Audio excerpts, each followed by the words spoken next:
What is going on, everybody?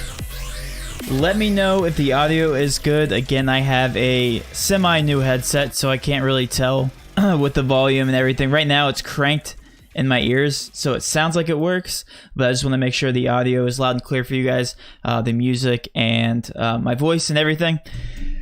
So let me know. I'm going to be breaking down KBO for you guys tonight. This is my first official KBO live stream, so we will be breaking down strategy, pretty much how to differentiate yourself, how to pick pitchers, how to pick stacks, and there goes my dog right on cue, right when it starts. He just goes ballistic. That is awesome. All right, so I will go ahead and start breaking down everything. But first, I want to say that the stream will go down in about 5 minutes or so. When it does, when my face freezes, all you need to do is click refresh, and then we will be back. For some reason, there's some kind of glitch with my system that does that around a certain period of time. It just it always crashes. So this is a free live stream. So this is for everybody. This is to help every single person, not just my Patreon members. However, I will be showing you guys my Patreon content on stream. However, it will change. My stance on certain teams usually changes with Korean baseball just because there is lineups that are thrown into there where, yeah, he's part of, I really like that emoji. I don't know how you got that on the screen. That's awesome. Is that a Pomeranian? Because my mom has Pomeranians, so I think that's a Pomeranian. Anyway, it will change because there's random guys that are thrown into the starting lineup, and for whatever reason they aren't in the projected starting lineup and they become low owned. So my stances on team stacks for leverage does change all the way through lock. Okay, but first let's go ahead and start breaking this down by talking about how to identify leverage stacks. Okay, identify the chalk first. Let me go ahead and pull up Vegas odds while I'm talking about this.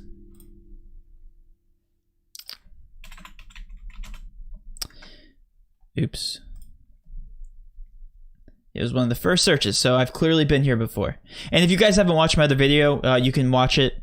And for whatever reason, if you can't make it throughout this entire stream, this will be uploaded later on today so that you can watch it tonight before lock or just going forward in general. So one thing you guys always need to do is pull up Vegas odds because that gives us a good idea. Any casual DFSer, they are looking at the Vegas odds first to identify where the chalk's going to be. But what the odds show us is the total over-under for a game, not the individual teams. But it gives us a good idea where the chalk's going to be. I have the over-under for individual team runs. I have that up here. So if you guys look at the actual Vegas odds, though, the very first game with the Bears and Tigers is at 11. So if we look here on our sheet, Dudes and Bears, 6.2. They are projected at 6.2 total runs. That's where the chalk is going to be. Okay? That's the one thing you guys have to identify first. Because those players are going to be fairly chalky and they are going to be a great target for double ups, for small GPPs. By small, I mean anything less than 150 people. And it's a great starting point. They have the most upside, right? But with them carries a lot of ownership because everybody's thinking the same thing. Everybody watching this live stream is like, yeah, Dudes and Bears, 6.2. Obviously, that's going to be where you guys are going to put your eggs, right? At least for double ups, it seems safe, 6.2. So if we look up and down the rest of these team totals, 5.38, 5.02, 5.22. We can throw 5.3, even 4.8 in there. Not that far off of a 6.2 over under. Because of sports and volatility in general, you guys know that when you guys decide to make a stake on some team, it usually doesn't end up that way. It usually doesn't at all, okay? You guys have to identify where the best leverage stacks are. Teams that are going to differentiate yourself in these big GPPs, small and large, okay? The way to identify that is compare ownerships between two teams, okay? I do this for you here on my Patreon tool, but I'll be reading this off. Also, I see I lost a lot of members, so let's go ahead. I'm going to wait for you guys to refresh. Let me know in the chat if you guys are back.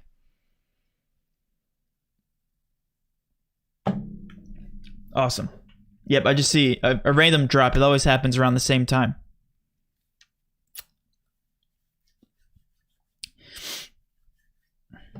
Just let me know if you guys are back.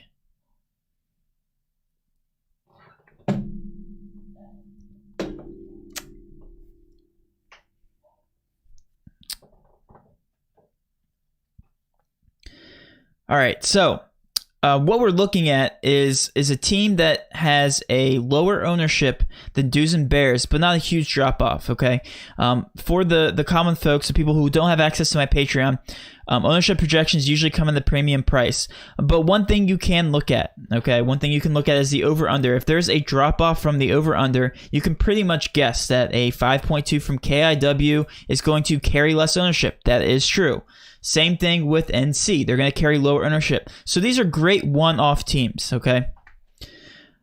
Great teams to target for leverage. I'm talking about bigger GPPs. All right. If you're an MMEer, a person that mass enters contests, you need to have leverage. Okay. You need to count on the fact that Doos and Bears probably won't be in the top stack. Because of this KBO, there's only 5 games on a slate. There's less likelihood that Doos and Bears won't be in the top stack. But just in general, you have to account for that. Okay, and you have to take advantage. You have to stake your claim in other teams. If you're running 3 lines, you might want a stack of NC. You might want a stack of KIW, and you might want a stack of, I don't know, say KIA. But you need to be aggressive and not stacking Doos and Bears. And I'm saying leverage from a standpoint of not having a stack in your lineup, which leads me to my next point. What is the strategy in playing a lineup in GPPs?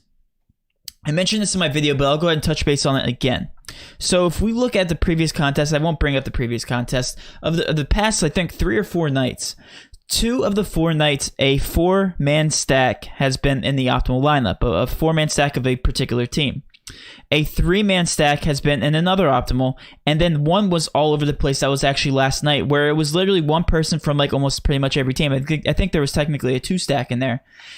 But when you construct your lineups, you need to have a stack of some sort. For MLB, you have to have 5 because these slates are massive. They're 8, 12 games, and you can get away with stacking an entire team. There's more likelihood of a chance of there being an outlier team. Let's say you 5-man stack a team in KBO, and 2 teams score 8 runs. You're going to want a piece of both of those teams, okay? So stacking a 5-man stack is less optimal in KBO. I'm saying it's not necessarily out of the question, but you're basically, you need a team to score a tremendous amount of runs, which can happen for that to make sense. What I've gathered and what I've gotten the most success from is stacking 4 to 3-man stacks. Okay, so when you build your lineups, start with a 4-man stack. I'd say 4, 3-man, and you want to run those lines based on your projections. And if you're hand building, then I would still stick to the 4-man and then mixing in some other high-end guys depending on the contest size. So that is my take on a strategy to tackle KBO. Okay, before the whole KBO thing started, I really did think that a 5-man stack would still be viable, just because I saw how many scores these guys, or how many runs these guys were putting up.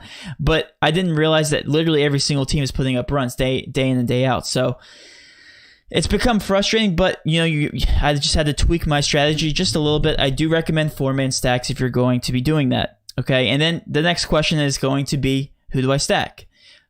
Generally 1 through 4 is going to be the optimal.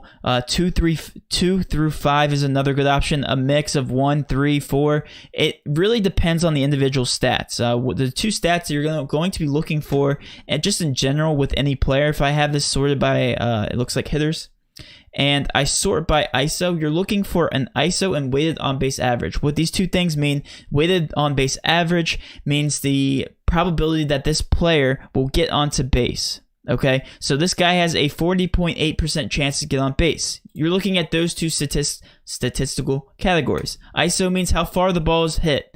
There's a lot of different calculations that go into this measure, but the higher the ISO, pretty much the higher likelihood of a home run, or just pretty much an outfield hit. So those are two categories you really want to look at when narrowing down your actual stats. Keep in mind that usually these higher statistical categories also relates to higher ownership projection. Okay, so if you want to differentiate yourself, maybe grab a guy that's a one-off in the ISO, one-off weighted on base average. Again, those are the two most important categories to look at.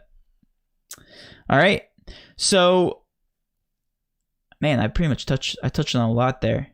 So let's actually fast forward to tonight. So let's go ahead and look here at these stacks. So like I said, with higher run calculations, with higher run implied totals comes higher ownership, and usually it's inflated. Okay, usually the ownership does not make sense. So for instance, tonight does not make sense according to my calculations. It looks like they're going to be slightly inflated for GPPs. Okay, not as inflated as I'd like them to be, but they're still inflated. A great team. So by the way, I measure this by looking at, I'm going to pull this over, the purple column. Anything further away from zero shows an inflation. Whether it's negative or positive, shows an inflation in ownership. And I usually want to avoid that. Again, DFS is like a game of poker. You want to play your chances. Yes, at the end of the day, it's still chance, but you want to put yourself in a great spot to succeed if the chance does fall in your favor. Okay, so what teams am I going to invest in tonight? It looks like this. The lowest inflated team on the entire slate is going to come from KT. 5.02 runs. If they put up the highest total runs on the entire slate, you will take down a GPP. Guarantee it. Okay? Just because of the ownership. You're not competing with that many people. If you just have one single lineup with KT, the ownership's going to be low. 7.5%, 20, 16.94, and 20.5 are the top 5 guys' ownership. If we compare that to the Do's and Bears, 20, 25, 18, 27, 25. You can take a discount in ownership, but not that big of a difference in total runs, and that's how you differentiate yourself. That's a great leverage spot. Again, some of these back-end guys, these guys 6 through 9, have very, very low ownership. Okay, so another great spot to leverage yourself. Maybe you want to take a catcher in the back of the lineup. Definitely a great option. Looks like this guy, 0.1%. Might be a great option as well. Another way to differentiate yourself. Same thing if you're looking through Do's and Bears. Maybe these guys in the back of the lineup might be another great way to differentiate yourself. We saw a guy in the 9 spot last night put up 21 DK points. Great way to differentiate yourself. Another great team, a team that's a one-off. Let's go ahead. Not as inflated as Do's and Bears is here at the top. NC, 5.38 runs. Okay, another great team, not that big of a drop-off from the implied 6.2, so I like them in the spot. They do have a guy here at 43% ownership. I think that is, I'm not even going to try to butcher his name, but that's how you attack these slates, guys. You find the leverage spots, okay, and you need to play it smart. It's a like I said many times before, DFS is a glorified game of poker. Find the chances, put yourself in the best place or best chance to succeed, and invest in those spots. Another great leverage spot is going to be here. If you guys look, you can't see behind my big head. I need to really make myself smaller for these live streams. Minus 0.1% ownership inflation, so that's going to come from Kia, 4.8. Makes sense because people are going to be off a team that's near the middle of the pack, literally right in the middle. But again, they're all coming at less than 10% ownership with the exception of this guy. But again, great leverage spot. And it looks like the chat is very quiet. I don't know if my screen's not updating or if you guys are just being quiet tonight. I'm going to check just to make sure on my phone. But if you guys have any questions about the slate, feel free to ask them in the chat. I'm pretty much covering everything. And we've only been live for what, not even 20 minutes yet? Oh, there we go. How should we pick pitchers? Great question. I didn't cover that. So, let's talk about slate size. I mean, not slate size. Let's talk about contest size. Let's hypothetically say we're entering a 100-man GPP, and you stack the Do's and Bears, right?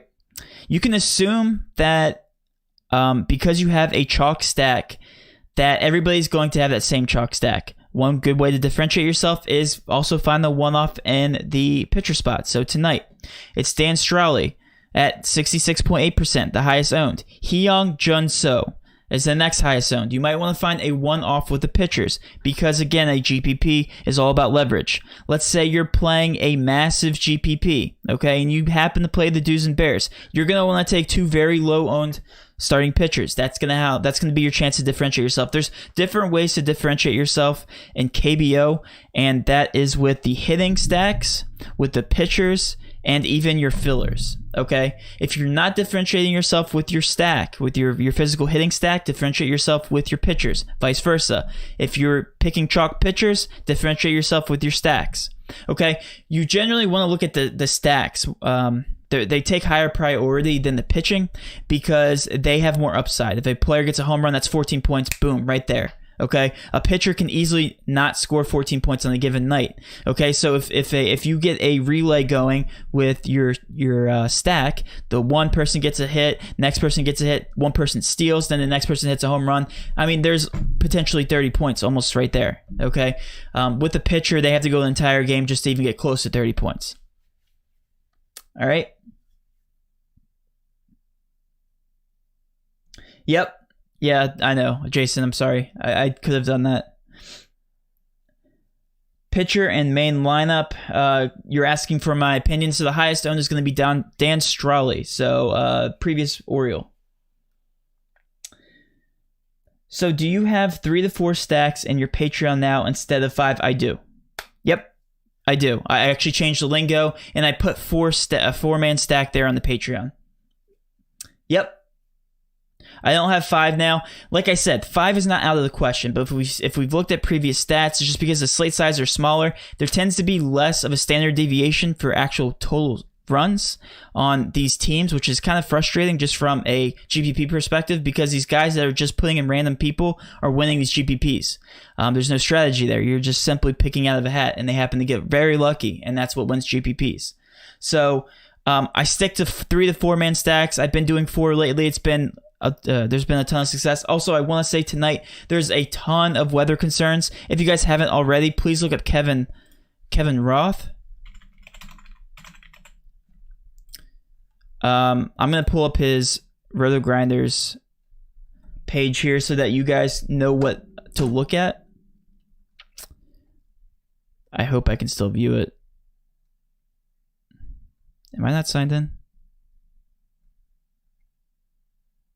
So if I go to premium content, I think he should be here.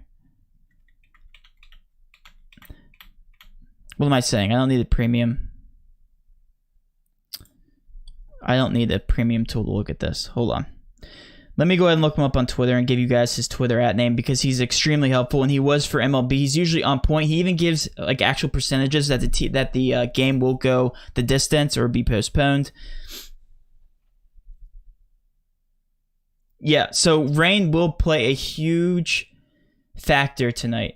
Kevin Roth, it's at Kevin Roth WX. Okay, follow that on Twitter. He usually posts, and he did forecast for. He didn't do it for tonight, but he will be doing it for tonight. He did it last night. He gives a link where you click on it, and he gives automatic updates: green, yellow, orange. Whether it should be played, it's color coded, and it has a percentage chance next to it of whether it should play out. All right. For fillers, would you stick on the team or just go with the best play at that position? Don't know the question there. I think I'm going to try to understand your question here. So when you pick a team for fillers and it's not a stack, I usually go with percentage ownership. So let's say for instance I got my stack going with, let's say I have NC. My stack after that is going to come from, or not my stack, my fillers are going to come from the highest owned guys on the slate. So let's say I have first baseman, second baseman, third baseman, shortstop, and I have to fill in the outfielders. Okay, I'm going to look at the highest projected owned guys, and that's going to be John Woo Jian. Never mind. You guys get the point. I'm going to try to put in the highest owned guys into those filler spots, and usually it comes from a high implied total run team. Lot do NC, so Doos and Bears usually would be the fillers, right? Because they have higher ownership, at least for tonight. Yeah, I think I got your question though. I wouldn't do all one team for fillers, especially if you're playing contrarian. That way you're grabbing exposure to multiple different teams, because if one doesn't do so hot, then you have exposure to another. All right, guys. So I'm going to leave the floor open for any questions. I feel like I covered pretty much everything that I wanted to. Again, these slates are tough because if you don't attack them right, and especially if you fall asleep before lock. By the way, there's a huge edge with that. If you're falling asleep before lock, you shouldn't play this. But you're also considering that there's a lot of percentage ownership out there that actually is falling asleep. That I can't tell you how many lineups I've seen up top that still have a missing player at before lock. I mean, right after lock, and then I pass them just simply because they don't have a player in that spot. So huge edge in that way. Huge edge because if you don't pay attention to weather, then that could screw you in the end. But obviously, if we pay attention to weather and we fade those games that are going to get rained out, then that's even more percentage against the field. So leverage everywhere. All right, leverage, leverage, leverage. Yep, I've had one mini takedown so far this season. The rest, I haven't been too bad, but I've made money. I had a takedown a couple nights ago. It was $1,000, and it was a 200-person GPP. I played the one off. I played lot that night and mixed them with Do. And Do also put up a good amount of points. It was actually a game stack. It ended up being a game stack. Not that I meant to do it that way. But Lot ended up outscoring Do. And I happened to grab all of the pieces that did well for Do. And I got a mini takedown with $1,000. So a lot of success from me. Also, I've been having a lot of success in CSGO. So hopefully I can get a video up for that because that's been very interesting. Also, I will have a special guest on for CSGO. If you guys, I don't want to give anybody away or give any information away, but if you guys have been in the Patreon chat, then you guys know that there is a person in there that has been taking down everything. He's going to be joining me. We're going to be doing a live video, a live breakdown for one of these contests coming up for CSGO. Cannot wait to break that down. So any more questions, guys? Favorite hitters from KT. It's going to be 1 through 4 usually, so I will show you. And again, lineups do change, but I will go ahead and look at KT right now. So like for instance, if we look at the weighted on base average, Kang 404, that's pretty nasty. 173 ISO, not bad. Mel Royas Jr., great, he's a stud. And then everybody else not too good on the roster. Han Jun Yu, a pretty good spot. 4% ownership. ISO's not too good, but not bad either. Wow, everybody else is pretty bad, huh? I mean, those three guys, there's 3 or 4 right there. So that could be your 3 stack. All right, guys. No more questions, it looks like. Also, I will leave this video up, so if you guys missed anything, it looks like, what's going on, Eric? It looks like everybody is here that's supposed to be. We're seeing some influx and some viewers, but I'll leave this video up. If you guys didn't make it to the beginning of the session or didn't make the last part of the session, you'll be able to go back and review it. I will be putting out more videos. Hopefully, MLB comes back soon. I heard from some rumors. Not rumors. If you turn on ESPN, they'll literally say it to you. That's going to be coming back within the next month or two, and that's a pretty likely outcome. So cannot wait to break down MLB. Like I said, slate sizes are bigger, so a lot easier to target these stacks, and I cannot wait. That and NFL. NFL's, I mean, it's coming.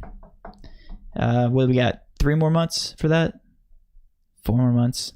Whatever. I'm getting excited. It seems like it's been a year almost for NFL.